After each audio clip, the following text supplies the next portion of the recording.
कासगंज के एक छोटे से गांव में मोहन नाम का एक अनाथ लड़का रहता था। उसका बचपन गरीबी और अकेलेपन में बीता। किसी को नहीं पता था कि उसके माता पिता कौन थे या वह कहां से आया था। गांव वालों ने दया करके उसे बचपन से ही पाल पोस कर बड़ा किया। जो कोई भी उसे रूखा सूखा खाने को देता, उसी में उसका गुजारा होता। मोहन स्वभाव से बेहद दयालु और सरल था। उसकी सबसे अनोखी बात यह थी कि जो भी खाना उसे मिलता, वह उसे 4 हिस्सों में बांटता। एक हिस्सा वह एक घायल चूहे को देता, जो कभी उसका सहारा बन गया था। दूसरा हिस्सा वह एक तोते को खिलाता, जिसके पंख किसी ने निर्दयता से काट दिए थे। तीसरा हिस्सा वह एक बिल्ली के लिए रखता, जो बचपन से ही उसकी रक्षा करती आई थी, मानो वह उसकी माँ हो। चौथा हिस्सा वह खुद खा लेता। इन 3 जानवरों के साथ ही उसका जीवन चलता था। गांव के लोग उसे प्यार तो करते थे, लेकिन उसके हालात देखकर कभी कभी नाराज भी हो जाते। एक दिन गांव के एक सेठ ने मोहन को बुलाकर कहा, अरे मोहन, कब तक दूसरों के सहारे जिंदगी गुजारोगे? अब तो जवान हो गए हो, कुछ काम क्यों नहीं करते? मोहन ने सिर झुका लिया और बोला, सेठ जी, मुझे तो कोई काम आता ही नहीं, मैं क्या करूं? सेठ ने उसे समझाते हुए कहा, काम तो सीखने से आता है, कोई जन्म से काम नहीं जानता। अगर तू चाहे तो तुझे भी कोई काम सिखा सकता है, लेकिन तू तो सारा दिन इन जानवरों के साथ बैठा रहता है। मोहन ने नम्रता से उत्तर दिया, सेठ जी, ये जानवर मेरे अपने हैं, मेरा दुनिया में कोई और नहीं है। आप सबकी कृपा से मैं तो जी ही रहा हूँ, लेकिन इनका क्या? यह चूहा कभी मर ही गया होता अगर मैंने इसका इलाज न किया होता। आज यह दौड़ता भागता है। यह तोता, जिसके पंख किसी ने काट दिए थे, अब उड़ने की कोशिश करता है। और यह बिल्ली, यह तो हमेशा मेरी माँ की तरह मेरा ख्याल रखती आई है। आप सबकी दया से मैं और ये तीनों जिंदा हैं। सेठ ने उसकी बात सुनी और ठंडी सांस लेते हुए कहा, हाँ हाँ, यह कहानी तो बरसों से सुन रहे हैं, लेकिन अब तुझे अपने साथ साथ इन जानवरों के लिए भी कोई काम करना चाहिए। कब तक तुझे लोग खाना देते रहेंगे? मोहन के पास जवाब तो था, लेकिन सच यह था कि वह न तो मेहनत का काम कर सकता था और न ही पढ़ा लिखा था। कमजोर शरीर और अनपढ़ होने के कारण उसे कोई नौकरी नहीं मिलती थी। वह गांव वालों के छोटे मोटे काम कर देता, लेकिन इसके बदले उसे पैसे नहीं मिलते थे। लोग बस अपने घर का बचा हुआ खाना उसे दे देते और वही उसका और उसके जानवरों का सहारा बनता। मोहन को पता था कि यह जीवन आसान नहीं है, लेकिन वह हर परिस्थिति में संतुष्ट था। उसका जीवन एक सच्ची दया, त्याग और अपनत्व का उदाहरण था, जो किसी को भी सोचने पर मजबूर कर दे। एक दिन मोहन अपनी झोपड़ी के बाहर अपने तीनों दोस्तों, चूहे, बिल्ली और तोते के साथ बैठा था। उसकी आंखों में उदासी थी, लेकिन चेहरे पर अब भी एक दयालु मुस्कान थी। उसने सभी को प्यार भरी नजरों से देखते हुए कहा, दोस्तों, मैंने कभी अपने जीवन से कुछ खास नहीं चाहा, लेकिन अब गांव वाले भी मुझे बचा हुआ खाना देने से कतराने लगे हैं। शायद इस गांव में हमारा दाना पानी इतने ही दिनों का था। अब मुझे कहीं और जाना होगा और काम ढूंढना होगा, लेकिन मैं तुम सबको अपने साथ नहीं ले जा सकता। इसलिए मैं तुम्हारे लिए ऐसा ठिकाना ढूंढना चाहता हूँ, जहाँ तुम आराम से रह सको और खुश रहो। मोहन ने सबसे पहले अपने प्यारे चूहे को उठाया और उसे गांव के सेठ के बड़े गोदाम में ले गया। गोदाम में अनाज से भरी बोरियां और खाने का ढेर सारा सामान था। मोहन ने चूहे को वहां रखते हुए कहा, मित्र, अब तुम्हें खाने की कभी कमी नहीं होगी। यहाँ तुम्हारा पूरा जीवन आराम से कटेगा। चूहा अपने नन्हे पंजों से मोहन के कंधे पर चढ़ गया और अचानक मनुष्य की आवाज में बोला, मित्र, तुमने मेरे लिए जो किया है उसका कर्ज मैं कभी नहीं चुका सकता। तुमने हमेशा मुझे अपनी रोटी का हिस्सा दिया, अब तुम अपना ध्यान रखना। मोहन चौंक कर बोला, अरे, तुम बोल सकते हो? चूहे ने मुस्कुराते हुए कहा, हाँ, और मैं तुम्हारी हर बात समझता भी हूँ। एक बात याद रखना, जब भी तुम्हें मेरी जरूरत हो, बस आंखें बंद करके मुझे दिल से याद करना, मैं तुम्हारे पास तुरंत आ जाऊंगा।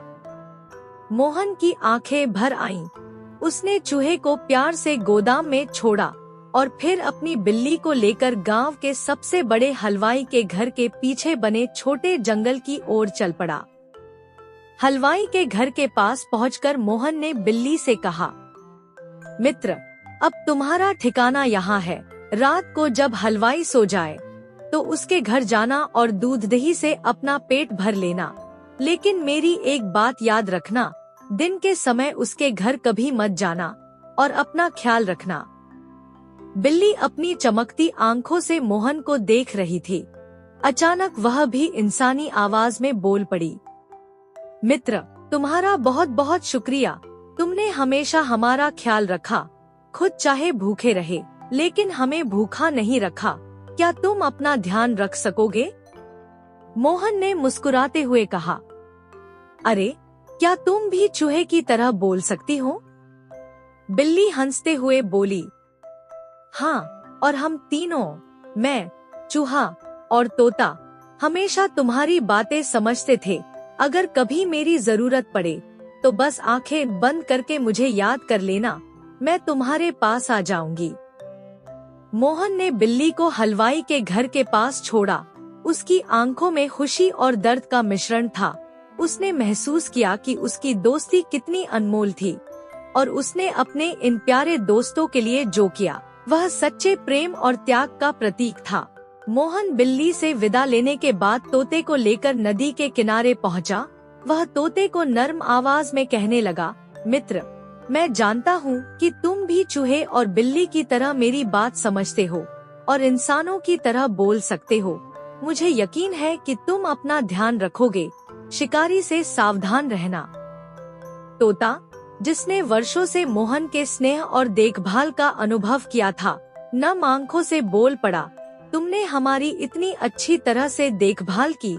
मोहन, हम हमेशा तुम्हारे ऋणी रहेंगे, लेकिन तुम भी अपना ख्याल रखना। जब भी तुम्हें हमारी जरूरत हो, बस अपनी आंखें बंद करके हमें याद करना, हम तुरंत तुम्हारे पास आ जाएंगे। मोहन ने अपने दोस्त को गले लगाया और भारी मन से उससे विदा ली। फिर वह सोचने लगा, मुझे तो कोई काम आता ही नहीं, अब मैं करूँगा क्या? चलते चलते उसे गांव में आए सपेरे की याद आई। उसने तुरंत सपेरे के पास जाने का निश्चय किया। सपेरे के पास पहुंचकर मोहन ने कहा, क्या आप मुझे कोई काम सिखा सकते हैं या कोई काम दे सकते हैं? सपेरे ने उसकी ओर देखा और कहा, तुम्हें क्या काम आता है? मोहन ने झिझकते हुए कहा, मुझे तो कुछ भी नहीं आता, लेकिन मैं सीखना चाहता हूँ। सपेरे ने गंभीरता से कहा, मेरा काम बड़ा कठिन और खतरनाक है।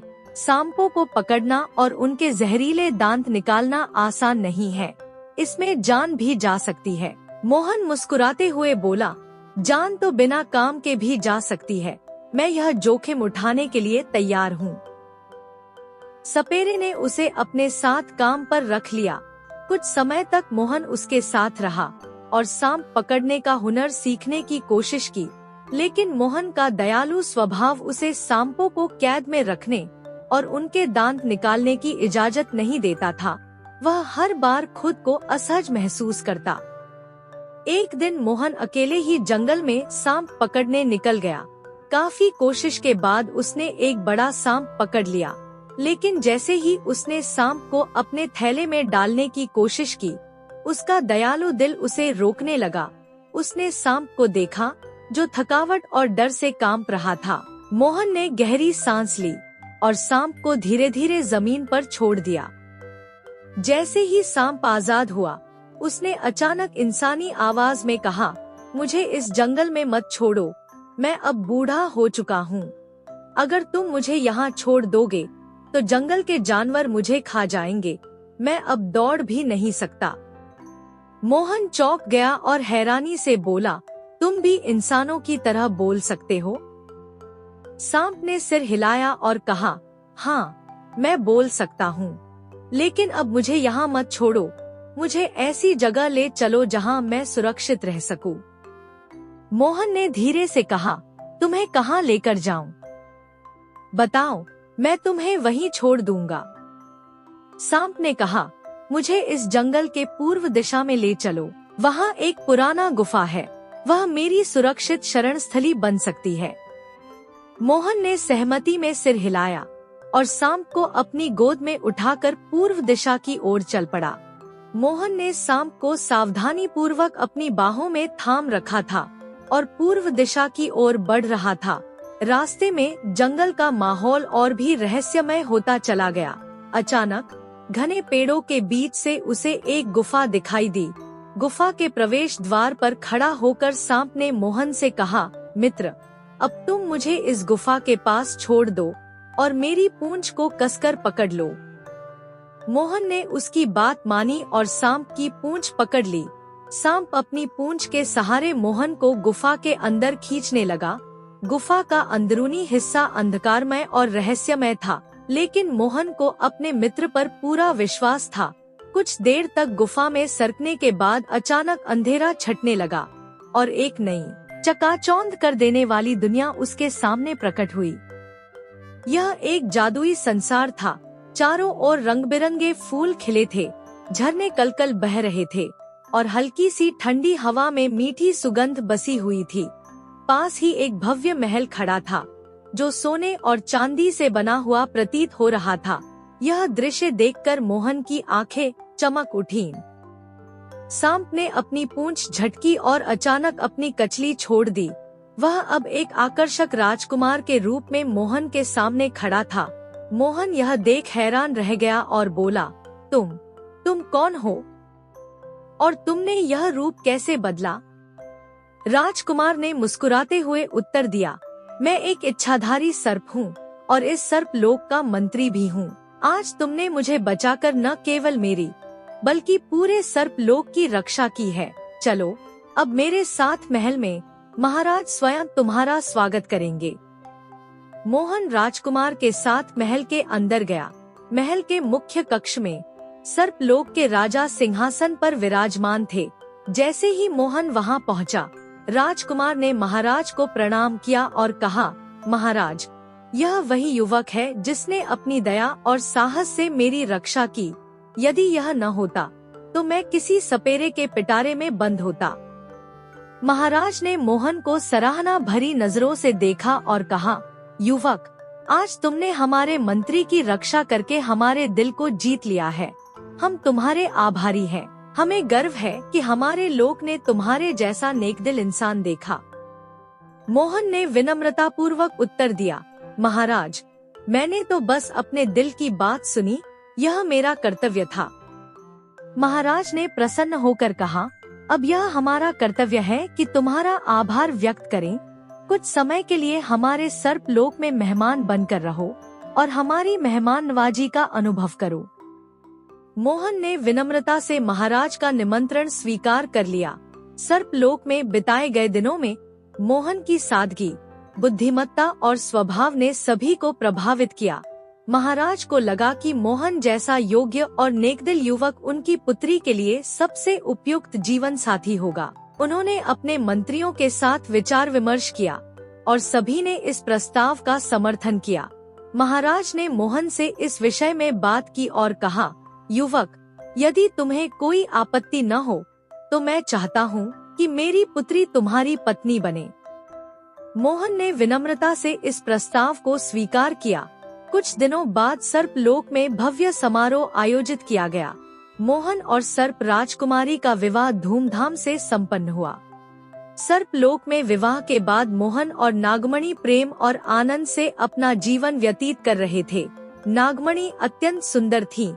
उनके लंबे सुनहरे बाल सूर्य की किरणों से दमकते हुए लगते थे। कोई भी एक बार उनके रूप को देख लेता तो जीवन भर उन्हें भूल नहीं सकता था। परंतु मोहन के मन में एक नई चाहत ने जन्म लिया।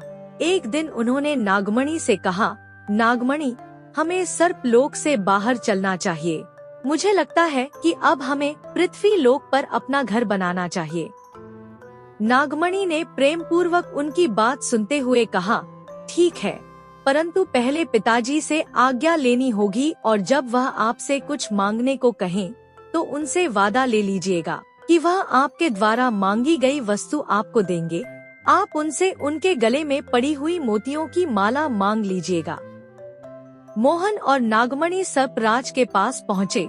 मोहन ने हाथ जोड़कर कहा, महाराज, मैं और नागमणि अब पृथ्वी लोक पर अपना नया जीवन शुरू करना चाहते हैं, कृपया हमें जाने की आज्ञा दें। सर्पराज ने गंभीरता से उनकी बात सुनी और मुस्कुराते हुए कहा, यदि तुम्हें यही उचित लगता है तो मैं तुम्हें रोकूंगा नहीं। मैंने तुम्हें अपनी सबसे अनमोल चीज, अपनी पुत्री नागमणि, पहले ही सौंप दी है, लेकिन जाने से पहले मैं चाहता हूँ कि तुम मुझसे कुछ उपहार स्वरूप ले लो। मोहन ने विनम्रता से कहा, यदि आप इतना चाहते हैं तो मुझे आपकी गले में पड़ी मोतियों की माला बहुत पसंद है। क्या आप मुझे यह माला उपहार में देंगे? सर्पराज ने मुस्कुराते हुए कहा, तुमने सही चीज मांगी है। यह माला मेरे लिए बहुत खास है, लेकिन मैं इसे खुशी खुशी तुम्हें सौंपता हूँ। उन्होंने अपने गले से माला उतारी और मोहन को दे दी। मोहन और नागमणि सर्पलोक से बाहर पृथ्वी लोक पर आ गए। धरती पर आते ही नागमणि ने मोहन से कहा, अब हम कहाँ जाएंगे? आपके पास तो कोई घर भी नहीं है। मोहन ने आत्मविश्वास से जवाब दिया, चिंता मत करो नागमणि, मैं बहुत मेहनत करूंगा और हमारे लिए एक सुंदर घर बनाऊंगा, लेकिन फिलहाल मुझे पिताजी की दी हुई माला दीजिए। नागमणि ने मोतियों की माला को अपने हाथों में लिया, उस पर जल छिड़का और हाथ जोड़कर प्रार्थना की, हे दिव्य माला, कृपया मेरे और मेरे पति के लिए एक सुंदर महल प्रकट कीजिए। यह महल ऐसा हो जो हर सुख सुविधा से पूर्ण हो, जहाँ किसी चीज की कोई कमी न हो। नागमणि की प्रार्थना के साथ ही आकाश में बिजली चमकी और वहाँ एक भव्य महल प्रकट हो गया। यह महल सोने और चांदी की दीवारों से बना हुआ था। महल के चारों ओर हरे भरे बगीचे, बहते झरने और पक्षियों की मधुर चहचहाहट थी। महल में हर सुख सुविधा उपलब्ध थी। मोहन ने नागमणि की ओर देखा और कहा, तुम सचमुच अद्भुत हो। इस महल को पाकर मेरा सपना पूरा हो गया। नागमणि मुस्कुराई और बोली, यह सब आपकी दया और मेहनत का फल है। अब हम यहाँ शांति और सुख के साथ रह सकते हैं। मोहन और नागमणि उस महल में खुशी खुशी रहने लगे। एक दिन नागमणि अपने महल की खिड़की पर खड़ी होकर अपने लंबे सुनहरे बालों को सुखा रही थी। हवा में लहराते हुए बालों की कुछ लटें टूटकर पास बह रही नदी में गिर गईं।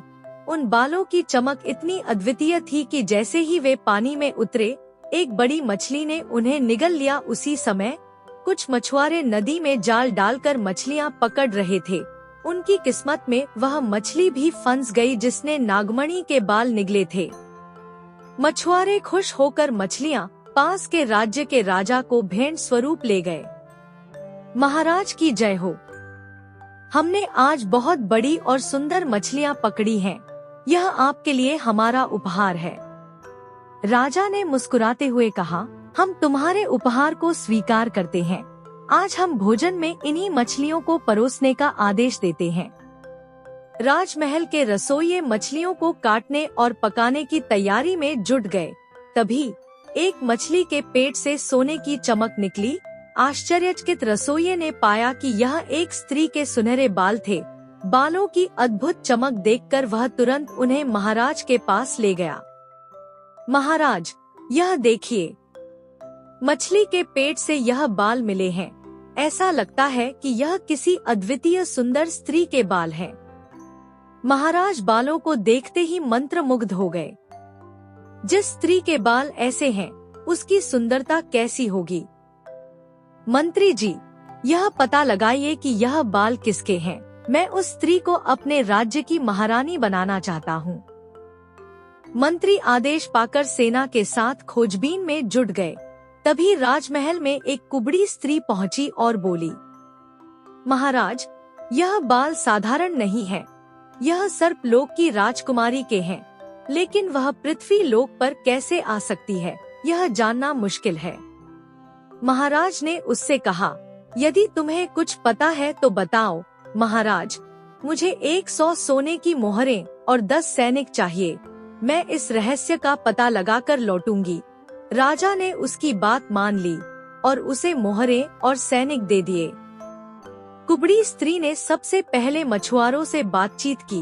उन्होंने बताया कि वे मछलियां कहां से पकड़कर लाए थे। उसने सैनिकों के साथ नाव में सवार होकर उस नदी का एक सिरा पकड़ा और दूसरी तरफ सफर शुरू कर दिया।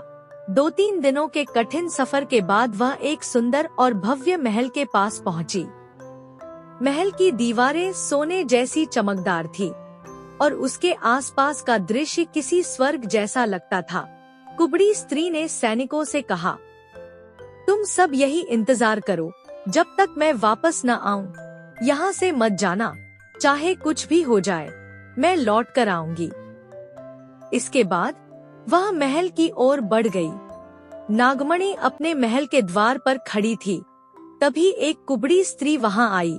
उसके चेहरे पर एक अजीब सी मुस्कान और आंखों में तेज था। उसने धीमी, भावपूर्ण आवाज में कहा, नागमणि, कितने वर्षों बाद तुम्हें देख रही हूँ। मेरी प्यारी भतीजी, क्या तुमने मुझे पहचाना? नागमणि हैरान होकर बोली, आप कौन हैं? मैंने आपको पहले कभी नहीं देखा। कुबड़ी स्त्री ने गहरी सांस लेते हुए कहा, मैं तुम्हारी बुआ हूँ, तुम्हारे पिता की बहन। बहुत साल पहले मैं सर्पलोक छोड़कर पृथ्वी लोक पर बस गई थी। मुझे जैसे ही पता चला कि तुम यहाँ हो, मैं दौड़ी चली आई। नागमणि को स्त्री पर पूरा विश्वास नहीं हुआ, लेकिन जब उस कुबड़ी स्त्री ने सर्पलोक की कई अनकही बातें बताईं, महल के खजाने, नागमणि के बचपन की घटनाएं और सर्पराज के कुछ खास नियम, तो नागमणि को लगा कि शायद यह उनकी बुआ हो सकती है। उसी समय मोहन महल में आया। नागमणि ने कहा, मोहन, यह मेरी बुआ है। इन्होंने सर्पलोक छोड़ा और पृथ्वी लोक पर रहने लगी। मोहन ने झुककर कहा, प्रणाम बुआ जी। स्त्री ने आशीर्वाद देते हुए कहा, सुखी रहो बेटा, तुमने नागमणि को सर्पलोक से लाकर इतना सुंदर जीवन दिया, इसके लिए मैं तुम्हारी आभारी हूँ। नागमणि ने उत्सुकता से पूछा, बुआ जी, आप हमारे साथ कुछ समय तक रहेंगी ना? इतने सालों बाद आपसे मिलना हुआ है, मैं आपसे ढेर सारी बातें करना चाहती हूँ। कुबड़ी ने मुस्कुराते हुए कहा, यदि तुम दोनों को आपत्ति न हो तो मैं यहाँ थोड़े दिन ठहरना चाहूंगी। नागमणि के साथ समय बिताने का मन है। मोहन ने खुशी खुशी कहा, आप जब तक चाहें हमारे साथ रह सकती हैं। यह महल भी आपका ही है। कुबड़ी स्त्री कुछ समय तक महल में रही। वह नागमणि से प्यार और अपनापन दिखाती, लेकिन भीतर ही भीतर वह मोहन और नागमणि की पूरी कहानी जानने में लगी थी। वह उनसे सर्पलोक, नागमणि के महल में आने की बातें और मोहन के अनुभवों के बारे में विस्तार से पूछती। नागमणि उसकी बातों पर विश्वास करती, लेकिन मोहन को उस स्त्री के इरादों पर थोड़ा शक होने लगा। एक दिन जब मोहन महल के काम के सिलसिले में बाहर गया हुआ था, कुबड़ी स्त्री ने नागमणि से कहा, पुत्री, क्या तुम मेरे साथ घूमने चलोगी? पास में एक सुंदर जंगल और नदी है, मैं तुम्हें नौका विहार के लिए भी ले जाऊंगी। नागमणि ने कहा, बुआ जी, यह बहुत अच्छा रहेगा। मैं यहाँ महल में रहते रहते ऊब गई हूँ। आप जहाँ कहेंगी मैं चलूंगी। कुबड़ी स्त्री की आंखों में चालाकी झलक रही थी। उसने नागमणि को जंगल और नदी दिखाने का वादा तो किया था, लेकिन उसकी असली योजना कुछ और ही थी। नागमणि अपनी बुआ के साथ महल से निकलती है। बुआ ने स्नेहपूर्वक उसे नौका विहार के लिए राजी कर लिया था। दोनों नदी के किनारे पहुँचते हैं, जहाँ एक सुंदर सी नौका उनका इंतजार कर रही थी। नौका की सजावट और नदी का शांत वातावरण नागमणि को बहुत भाया, लेकिन जैसे ही वह नौका में बैठने लगती है, बुआ अचानक रुकती है। बुआ मधुर स्वर में कहती है, पुत्री, मैं अपनी पादुका पहनना भूल गई। तुम यहीं प्रतीक्षा करो, मैं तुरंत वापस आती हूँ। नागमणि मुस्कुराते हुए बोली, ठीक है बुआ, मैं यहीं प्रतीक्षा करूंगी। बुआ महल लौट जाती है, लेकिन पादुका लेने के बहाने मोहन की दी हुई जादुई मोतियों की माला चुरा लेती है। उसके चेहरे पर एक कुटिल मुस्कान थी। माला चुराने के बाद वह पादुका पहनकर तेजी से लौटती है। बुआ प्रेम जताते हुए कहती है, चलो पुत्री, अब नौका में बैठते हैं। दोनों नौका में बैठ जाती हैं। नौका में पहले से कुछ सैनिक भी मौजूद थे। जैसे ही नौका ने नदी के बीच का सफर शुरू किया, बुआ ने सैनिकों को इशारा किया। नौका अचानक तेज गति से नदी के दूसरे छोर की ओर बढ़ने लगी। नागमणि को यह असामान्य लगा। नागमणि ने चिंतित स्वर में पूछा, बुआ, यह नौका इतनी तेज क्यों चल रही है और हम जा कहाँ रहे हैं? बुआ कुटिल स्वर में कहती है, चुप रहो पुत्री, अब तुम्हारे पास कोई विकल्प नहीं है। यहाँ शोर मचाने का भी कोई लाभ नहीं। नागमणि को समझ आ गया कि उसे धोखे से फंसाया गया है। उसने शांत रहना ही बेहतर समझा। थोड़ी देर में नौका राजा के महल के तट पर आकर रुक गई। कुबड़ी औरत नागमणि को राजा के समक्ष प्रस्तुत करती है। राजा के दरबार में जैसे ही नागमणि आई, उसकी सुनहरी आभा और अनुपम सुंदरता ने सबको मंत्रमुग्ध कर दिया। कुबड़ी औरत, यह वही स्त्री है जिसके बाल सोने के हैं। इसका नाम नागमणि है। जैसा आपने चाहा था, मैं इसे आपके पास ले आई हूँ। राजा प्रसन्न से कहते हैं, तुमने अपना कार्य अत्यंत कुशलता से किया है। बताओ, तुम्हें इसके बदले क्या चाहिए? कुबड़ी औरत ने कहा, महाराज, इस अनमोल स्त्री के बदले मैं कुछ भी मांगने योग्य नहीं हूँ, लेकिन यदि आप मुझे सोना, चांदी और आभूषण दे तो मैं आभारी रहूंगी। राजा कुबड़ी औरत को भारी मात्रा में धन, सोना, चांदी और रत्न देकर विदा कर देते हैं, लेकिन वह मोतियों की जादुई माला का जिक्र नहीं करती। दूसरी ओर नागमणि ने स्थिति को समझ लिया था। उसे विश्वास था कि मोहन जल्द ही उसे ढूंढ लेगा। जब राजा उसके पास आता है तो वह शांत और संयमित रहती है। राजा मधुर स्वर में नागमणि से कहते हैं, सुंदरी, मैं तुम्हें डराने नहीं आया। मैं चाहता हूँ कि तुम खुशी खुशी मेरी रानी बनकर इस महल में रहो। नागमणि धैर्य रखते हुए कहती है, महाराज, मुझे यहाँ धोखे से लाया गया है, लेकिन आपके स्वभाव और व्यवहार से मैं प्रभावित हूँ। मैं आपसे एक विनती करना चाहती हूँ। राजा ने पूछा, बोलो, तुम्हारी क्या इच्छा है? मैं अवश्य पूरी करूँगा। नागमणि ने कहा, महाराज, आपसे बस इतना निवेदन है कि 6 महीने तक मेरे पास आने की कोशिश मत कीजिए। इन 6 महीनों के बाद जो भी आप कहेंगे मैं वही करूँगी। राजा, जो नागमणि के रूप और सौम्यता से पहले ही मोहित थे, तुरंत मान जाते हैं। राजा ने कहा, ठीक है, जैसी तुम्हारी इच्छा। मैं 6 महीने तक तुम्हारे पास नहीं आऊँगा। बस तुम हमारे महल में खुशी खुशी रानी बनकर रहो। महल के अंदर नागमणि अपनी किस्मत पर विचार करती है, लेकिन उसे पूरा विश्वास था कि मोहन उसे बचाने के लिए जरूर आएगा। उधर मोहन जब अपने महल में वापस आता है तो नागमणि को वहाँ न पाकर उसका मन अशांत हो जाता है। वह पूरे महल में नागमणि को ढूंढता है, परंतु उसका कोई पता नहीं चलता। जब वह जादुई मोतियों की माला को ढूंढने जाता है तो वह भी गायब मिलती है। यह देखकर मोहन का दिल बैठ जाता है। उसे तुरंत समझ आ जाता है कि यह सब उस चालाक कुबड़ी स्त्री की ही करतूत है। मोहन अपने कक्ष में बैठा खुद से बात करता है, न जाने मेरी नागमणि अब कहाँ होगी और किस हाल में होगी।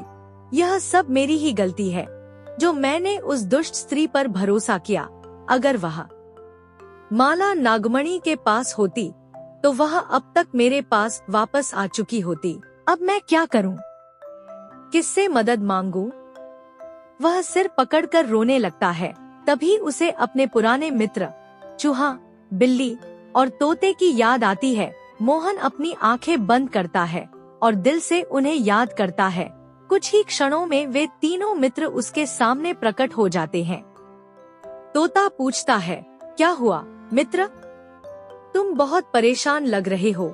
मोहन ने गहरी सांस लेते हुए कहा, मित्रों, मेरी पत्नी नागमणि कहीं खो गई है और मेरी जादुई माला भी। मैं सिर्फ अपनी नागमणि को वापस पाना चाहता हूँ। क्या तुम मेरी मदद करोगे? तीनों एक स्वर में बोले, तुम चिंता मत करो मोहन, हम मिलकर नागमणि को ढूंढ निकालेंगे। तीनों आपस में सलाह करते हैं। तोता उड़ सकता था, इसलिए उसे दूर दूर तक जाकर नागमणि का पता लगाने की जिम्मेदारी दी जाती है। तोता उड़ा और कई स्थानों की तलाश करता हुआ पास के राज्य के राजा के महल में पहुंचा। उसने देखा कि नागमणि महल में है, लेकिन उसके गले में जादुई माला नहीं थी। तोता वापस मोहन के पास आता है और कहता है, मित्र, नागमणि उस राजा के महल में है, परंतु उसके गले में वह माला नहीं है। मुझे लगता है वह कुबड़ी स्त्री माला चुराकर कहीं और छिप गई है। चूहा और बिल्ली कुबड़ी स्त्री के घर का पता लगाते हैं। वहां पहुंचकर वे खिड़की से अंदर झांकते हैं। उन्होंने देखा कि कुबड़ी स्त्री माला को अपने मुंह में छुपाकर सो रही है। चूहा बोला, यह बहुत चालाक है, लेकिन हम सवा शेर हैं। मैं तुम्हें एक तरकीब बताता हूँ। चूहे ने बिल्ली के कान में कुछ कहा और अपनी पूंछ कुबड़ी स्त्री की नाक में डाल दी। नाक में गुदगुदी से कुबड़ी स्त्री को तेज छींक आ गई और माला उसके मुंह से बाहर गिर पड़ी। जैसे ही माला जमीन पर गिरी, बिल्ली ने उसे झपट लिया और तेज दौड़ते हुए वहां से निकल गई। चूहा और बिल्ली जादुई माला लेकर तुरंत मोहन के पास पहुँचे। उन्होंने कहा, मित्र, यह लो अपनी माला, अब जल्दी से अपनी नागमणि को वापस बुला लो। मोहन ने माला हाथ में ली और प्रार्थना की, जादुई माला, मेरी नागमणि जहाँ भी हो उसे सुरक्षित मेरे पास वापस ले आओ। माला से प्रकाश की एक किरण निकली और पलक झपकते ही नागमणि मोहन के पास खड़ी हो गई। नागमणि को देखते ही मोहन की आंखें भर आईं। उसने कहा, मैंने तुम्हें खो दिया था, लेकिन अब दोबारा कभी ऐसा नहीं होगा। मोहन और नागमणि अपने तीनों मित्रों के साथ सर्पलोक वापस लौट गए। वहां पहुंचकर उन्होंने अपनी जादुई माला से प्रार्थना की और पृथ्वी लोक में बने जादुई महल को गायब कर दिया। दूसरी ओर जब राजा को सच्चाई का पता चला, तो उसने कुबड़ी स्त्री को दंडित किया और उसे कारागार में डाल दिया। अब मोहन और नागमणि अपने सर्पलोक में फिर से खुशी खुशी रहने लगे। उनके मित्रों को सदा उनके परिवार का हिस्सा माना गया और उन्होंने अपना जीवन आनंद और शांति से बिताया। दोस्तों, एक और नई कहानी की ओर बढ़ने से पहले कृपया इस वीडियो को लाइक और इस चैनल को सब्सक्राइब कर लीजिए। तो शुरू करते हैं एक और नई कहानी। बहुत पुरानी समय की बात है।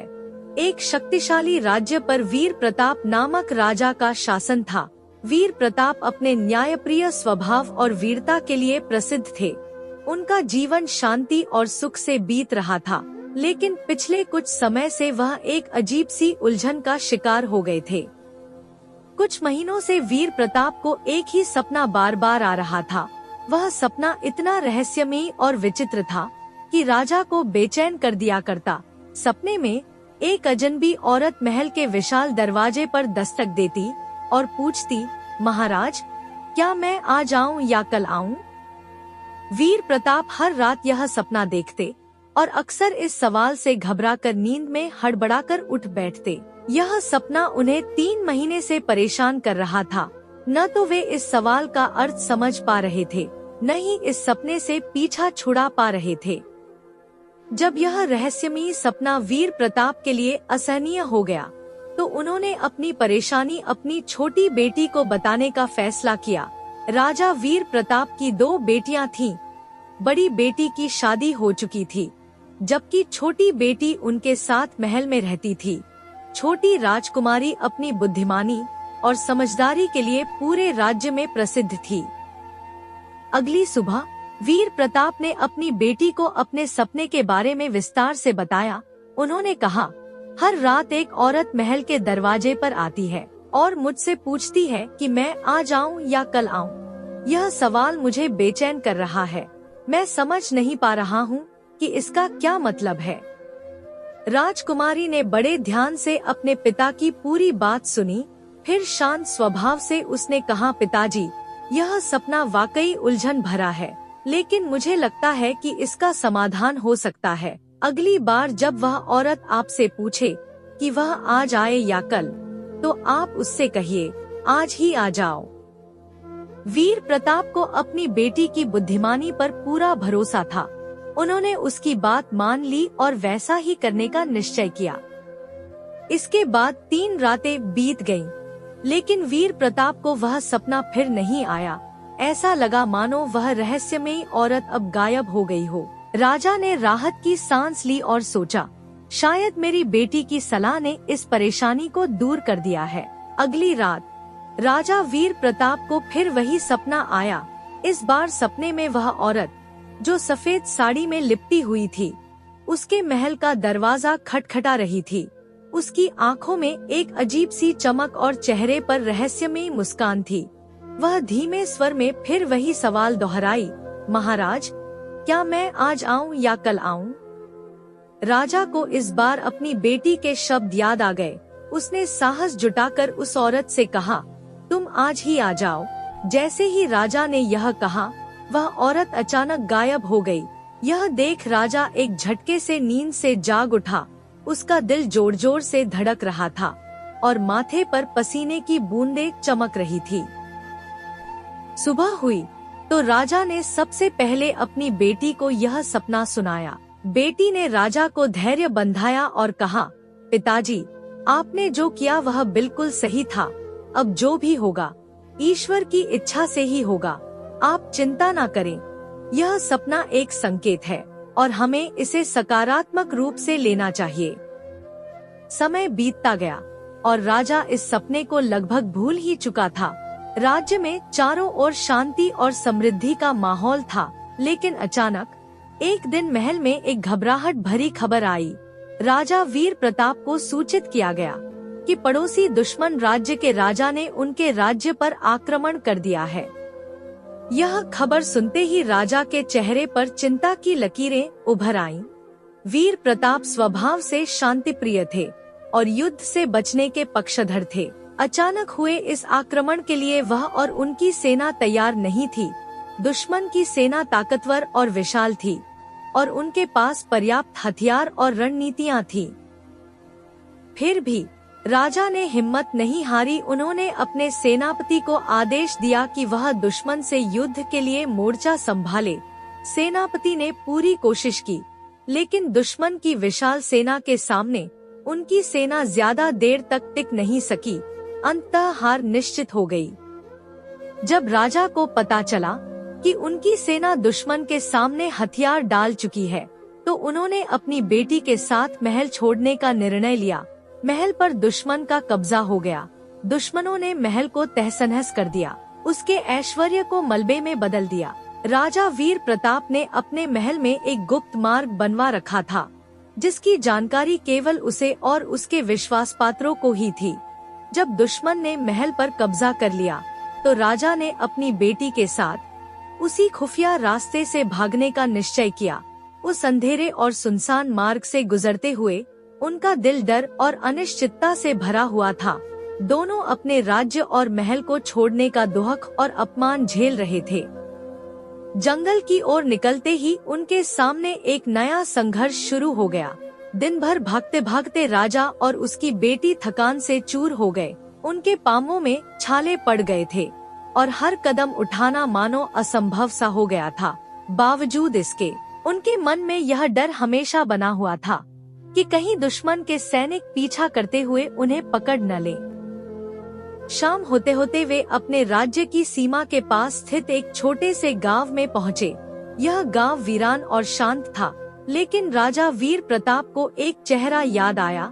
गांव में रहने वाला उनका एक पुराना सेवक। वह सेवक पहले महल में कार्यरत था और राजा ने हमेशा उसकी ईमानदारी और मेहनत की सराहना की थी। राजा ने उस सेवक के घर का दरवाजा खटखटाया। जैसे ही दरवाजा खुला, सेवक राजा और उनकी बेटी को देखकर चौंक गया। वह आश्चर्य और प्रसन्नता से बोला, महाराज, आप यहाँ? मैं धन्य हो गया। उसने तुरंत उन्हें अंदर बुलाया। सेवक ने अपने साधारण से घर में राजा और उनकी बेटी का स्वागत किया। उसने तुरंत उनके लिए पानी और कुछ खाने पीने का प्रबंध किया। राजा ने राहत की सांस ली और सेवक को अपनी पूरी कहानी सुनाई। कैसे दुश्मन ने महल पर कब्जा किया, कैसे वे अपनी जान बचाकर भागे और कैसे वे जंगल के रास्ते यहाँ तक पहुँचे। उस सेवक ने पूरी बात ध्यान से सुनी। कुछ देर तक वह गहरी सोच में डूबा रहा, फिर हाथ जोड़कर बोला, महाराज, आपने हमेशा मुझ पर उपकार किए हैं। आपने मेरी गरीबी में मुझे सहारा दिया और मेरा मान बढ़ाया। अब यह मेरा सौभाग्य है कि मैं आपकी सहायता कर सकता हूँ। मेरी यह छोटी सी कुटिया आपकी सेवा में समर्पित है। आप जितने दिन चाहें यहाँ रह सकते हैं। मेरे लिए इससे बड़ा सम्मान कुछ नहीं होगा। सेवक की बात सुनकर राजा वीर प्रताप का दिल भर आया। उसकी आंखों में कृतज्ञता की चमक थी। उन्होंने सेवक का आभार व्यक्त किया और सोचा कि इस कठिन समय में ईश्वर ने उन्हें एक सच्चा साथी दिया है। वे जानते थे कि यह आश्रय उनकी सुरक्षा के लिए कितना महत्वपूर्ण है। राजा और उनकी बेटी ने उस रात पहली बार चैन की सांस ली। जंगल की कठिनाइयों और दुश्मनों के भय से दूर उस छोटे से घर में उन्हें थोड़ी राहत और उम्मीद की झलक मिली। रात का समय था। वीर प्रताप और उनकी बेटी नौकर के घर में अपने लिए तय किए गए छोटे से कमरे में आराम करने की कोशिश कर रहे थे। नौकर ने राजा और उनकी बेटी के लिए सादगी से भोजन का इंतजाम किया था। राजा ने थके मन से खाना खाया, लेकिन दिल को सुकून नहीं था। सोने की कोशिश में राजा की आंखें बंद तो थी, लेकिन दिमाग में विचारों का तूफान चल रहा था। उनके मन में बार बार अपने महल, राजपाट और उस जीवन की यादें उमड़ घुमड़ कर आ रही थी। वह सोचने लगे, कल तक मैं एक शक्तिशाली राजा था। मेरे आगे पीछे सैकड़ों नौकर चाकर, दास दासियां दौड़ते रहते थे। हर आदेश पर मेरा सम्मान होता था। और आज हालात ने मुझे एक छोटे से गांव में मेरे पुराने नौकर के घर में शरण लेने पर मजबूर कर दिया है। इस सोच के बीच राजा की आंखों में आंसू आ गए, लेकिन तभी उनके विचारों की लहर को एक अजीब सी आवाज ने रोक दिया। यह आवाज उनके साथ वाले कमरे से आ रही थी। वीर प्रताप कुछ देर तक चुपचाप सुनते रहे, लेकिन फिर उन्हें यह जानने की उत्सुकता हुई कि इतनी रात को वहाँ कौन बातें कर रहा है। उन्होंने धीरे से अपना सिर दीवार के पास ले जाकर कान लगाए। वहाँ से उन्हें साफ सुनाई देने लगा। उनके पुराने नौकर की आवाज थी। वह किसी से बात कर रहा था। उसकी आवाज में थकावट और तनाव झलक रहा था। वह कह रहा था, यह मुसीबत अब ना जाने कितने दिन हमारे सिर पर रहेगी। पहले यह राजा था, अब भिखारी हो चुका है। मैंने इसे अपने घर में शरण तो दे दी है, लेकिन इसका रहना हमारे लिए भी मुश्किल होता जा रहा है। राजा यह सुनकर स्तब्ध रह गए। उनका दिल जैसे टूटने लगा। यह वही नौकर था जिसे कभी उन्होंने दरबार में अपने हाथों से इनाम दिए थे। लेकिन नौकर की बात यहीं खत्म नहीं हुई। थोड़ी देर बाद एक महिला की आवाज सुनाई दी। यह निश्चित ही उस नौकर की पत्नी की आवाज थी। उसकी आवाज में तीखा व्यंग्य और गुस्सा था। वह बोली, अगर यह अब भिखारी हो गया है तो इसे घर में क्यों ठहरा रखा है? हम खुद भी तंगी में जी रहे हैं। हमें खुद के लिए मुश्किल से 2 वक्त की रोटी मिलती है और तुम इसे और इसकी बेटी को खिलाने पिलाने में लगे हो। जल्दी से इन्हें यहाँ से निकलो। नौकर ने ठंडी सांस ली और जवाब दिया, भाग्यवान, यह वही राजा है जिसका मैंने नमक खाया है। इसने मुझ पर कई उपकार किए हैं। मुझे इसका कर्ज चुकाना है, लेकिन मैं भी समझता हूँ कि यह हमारे लिए बोझ बन चुका है। मैं जल्द ही इसे यहाँ से जाने को कह दूंगा, बस थोड़ा और सब्र कर लो। पत्नी ने झुंझलाकर कहा, तुम्हारी यही नमक हलाली हमें कहीं का नहीं छोड़ेगी। मुझे नहीं लगता कि मैं अब और इनकी सेवा कर सकती हूँ। राजा वीर प्रताप ने जब अपने पुराने नौकर और उसकी पत्नी की बातें सुनी तो उनका हृदय जैसे टूट सा गया। यह वही नौकर था जिसे राजा ने हर सुख सुविधा दी थी, छोटी छोटी बातों पर इनाम दिया था और संकट के समय हमेशा उसका सहारा बना था। पर अब वही नौकर अपने स्वार्थ और हालात के कारण अपनी निष्ठा बदल चुका था। राजा को यह एहसास हुआ कि समय बदलते ही लोग कैसे गिरगिट की तरह रंग बदल लेते हैं। राजा मायूस होकर चारपाई पर बैठ गए। उनकी आंखों से आंसू बहने लगे। उन्होंने सोचा, यह संसार ऐसा ही है, सुख में जो साथ रहते हैं वे दुख में अक्सर मुंह मोड़ लेते हैं। शायद यह मेरी परीक्षा का समय है। यह विचार उनके मन में बार बार उठ रहा था, परंतु उन्होंने मन को मजबूत किया और तय किया कि अब उन्हें आगे बढ़ना होगा। सुबह हुई। राजा ने अपने नौकर को बुलाया। मुस्कुराते हुए उन्होंने कहा, भाई, मैं अब यहाँ से विदा लेना चाहता हूँ। तुमने मेरी बहुत सेवा की, उसके लिए मैं हमेशा तुम्हारा आभारी रहूंगा। यह सुनकर नौकर को हल्की राहत महसूस हुई, पर उसने दिखावे के लिए कहा, महाराज, इतनी जल्दी क्यों? अभी कुछ दिन और रुक जाते। क्या मेरी सेवा में कोई कमी रह गई? राजा वीर प्रताप ने उसकी ओर गहरी नजरों से देखा, एक ऐसी मुस्कान जो भीतर के दर्द को छिपा रही थी। उन्होंने कहा, नहीं भाई, तुम्हारी सेवा में कोई कमी नहीं। तुमने तो मेरा बड़ा ध्यान रखा है, पर अब मुझे और रुकना नहीं। फिर राजा ने कहा, भाई, मुझे कुछ कपड़े चाहिए ताकि मैं अपना हुलिया बदल कर जा सकूं। मैं नहीं चाहता कि कोई मुझे पहचान सके। नौकर ने यह सुनकर राहत की सांस ली। मन ही मन वह सोचने लगा, चलो, अच्छा हुआ, अब ज्यादा दिन इन्हें यहाँ नहीं रखना पड़ेगा।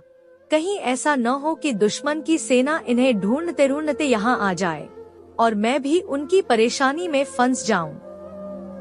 नौकर ने फौरन राजा के लिए साधारण कपड़ों का इंतजाम कर दिया।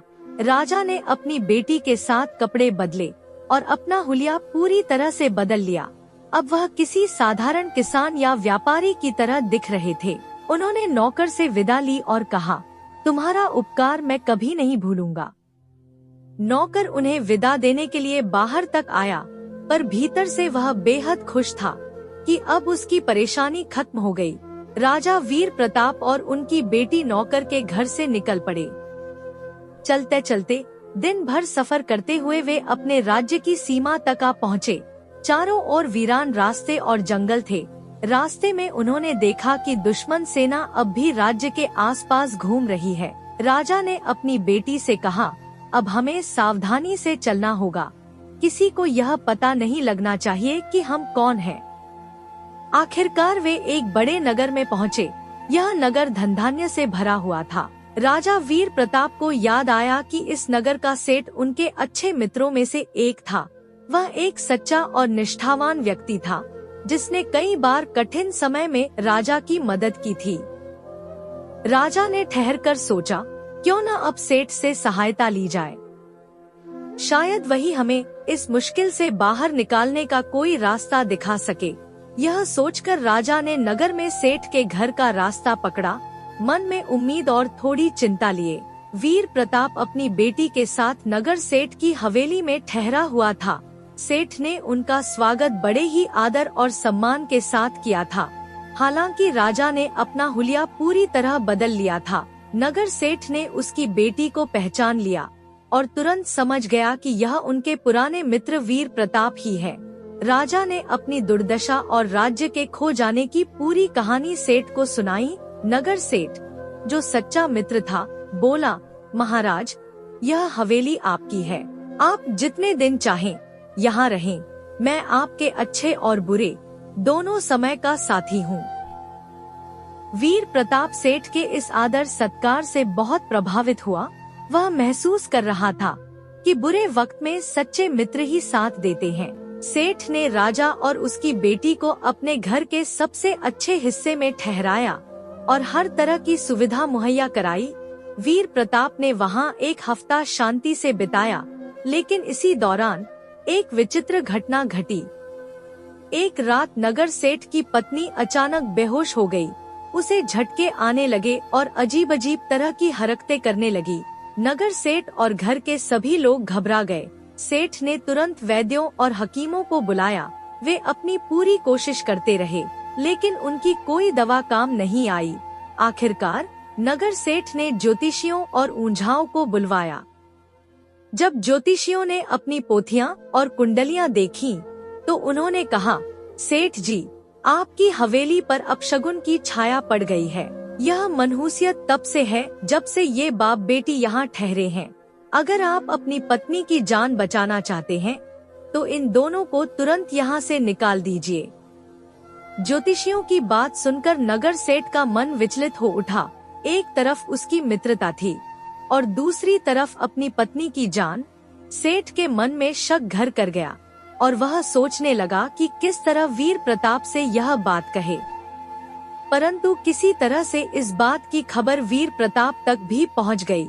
जब राजा को पता चला कि नगर सेठ और उसकी पत्नी उसकी वजह से परेशान हैं, तो उसका दिल भारी हो गया। राजा समझ गया कि अब उसे यहाँ से जाना होगा। उसने नगर सेठ को बुलाया और कहा, सेठ जी, मैं समझ सकता हूँ कि आपकी स्थिति कितनी कठिन है। मैं आपकी पत्नी की जान के लिए और आपके परिवार की शांति के लिए यहाँ से चला जाऊंगा। यह आपकी गलती नहीं है, दुनिया का यही दस्तूर है।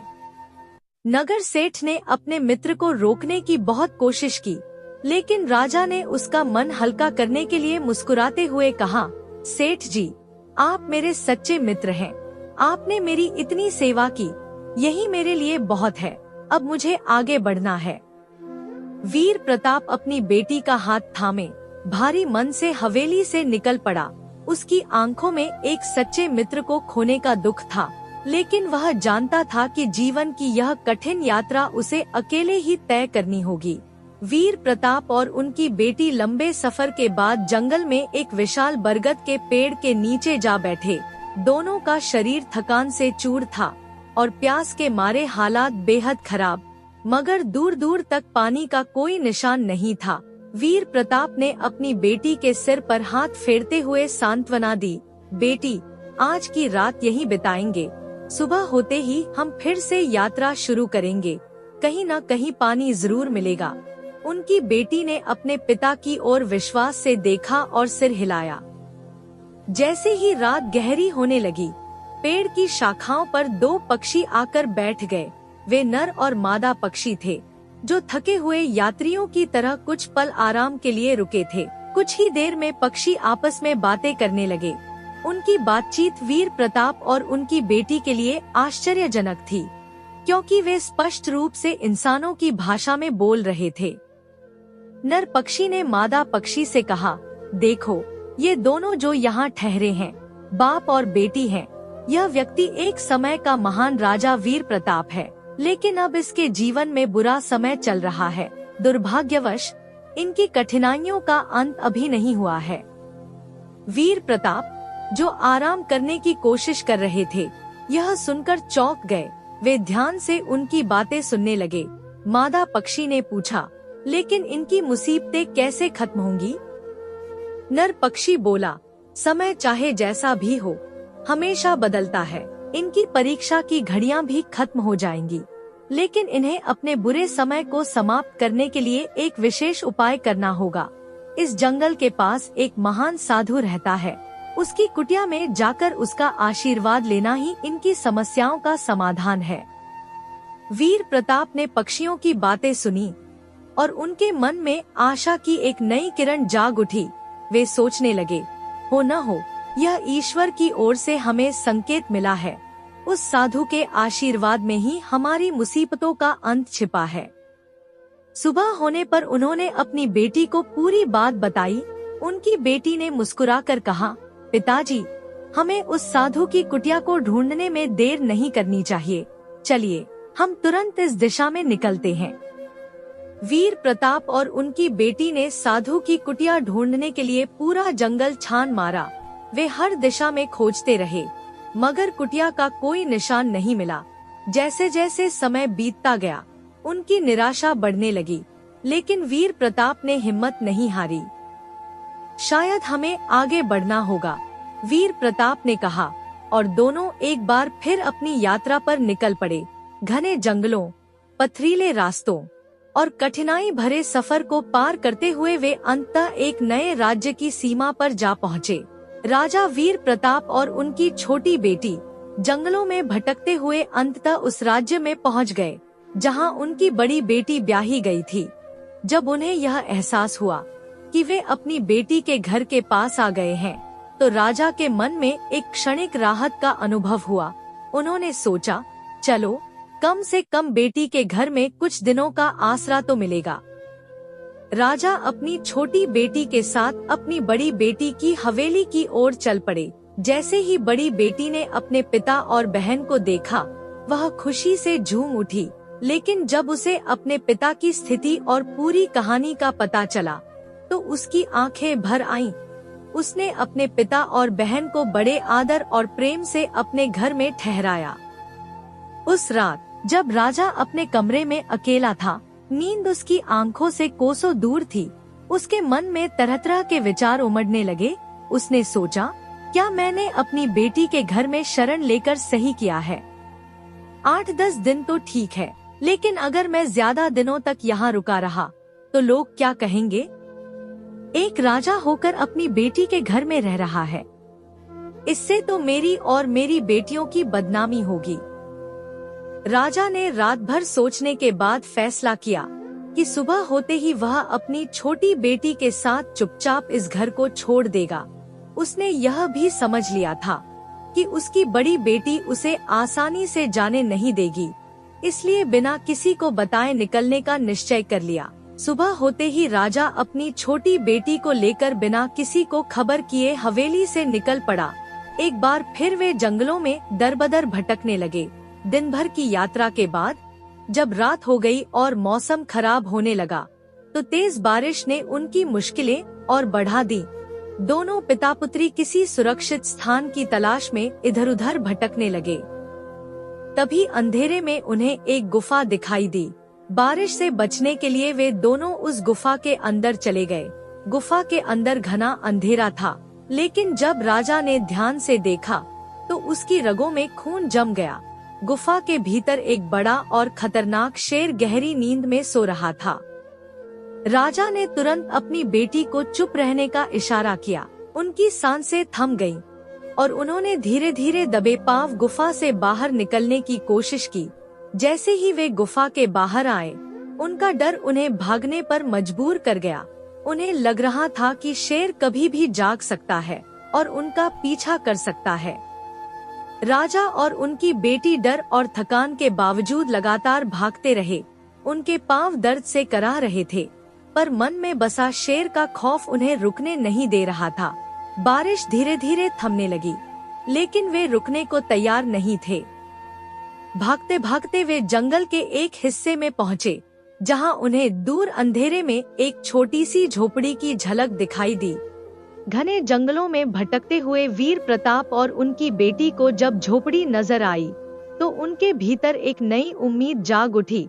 बारिश से भीगे, थके हुए और भूख से बेहाल, उन्होंने झोपड़ी के भीतर झांकने का साहस किया। अंदर का दृश्य शांत और रहस्यमय था।